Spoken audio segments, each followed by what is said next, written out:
On his part, co-chair of the Coalition of Domestic Election Observers, Reverend Dr. Deegbe, warned that lessons learned from Kenya uprising are sort of an awake call for us, which we must not ignore. As people say, when you see your neighbor's house burning, you must take precaution. The countries that we've mentioned as having the troubles, if you go to those countries, you will see that the troubles have actually created more problems for them. Because all that is necessary for confusion to thrive is lawlessness. So there are similar issues in Ghana. The economic problems, exclusivity or lack of inclusion, corruption, and all these problems, they are all around us. How do we solve them?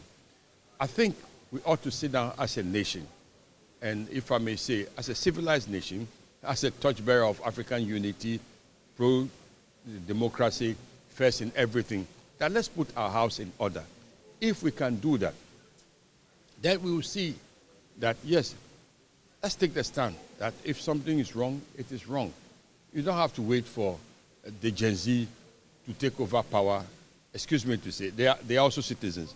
And as you learn from Kenya, you learn from all the countries you've mentioned, those who took over and said they are now in charge, they really have no plans for the country.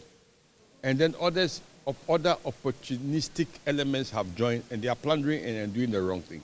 So Ghana should learn. We should begin to have a dialogue that since we have chosen democracy, how do we make it work?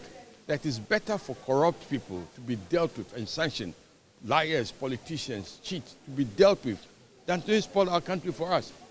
We cannot, because if they plunder this, if they push this country to the cliff, and bandits and rogues and lawless people take over this country, our children and our children's children, and will end up in refugee camps all over Africa. Is that what we want? If that is not what we want, certainly that's not what we want. We must begin to put our house in order. And we think it is possible. With the media, all of us say, then we should not pay lip service to peace. But now there must be justice, equality. Inequality is not good. Excluding people is not good. This is wrong.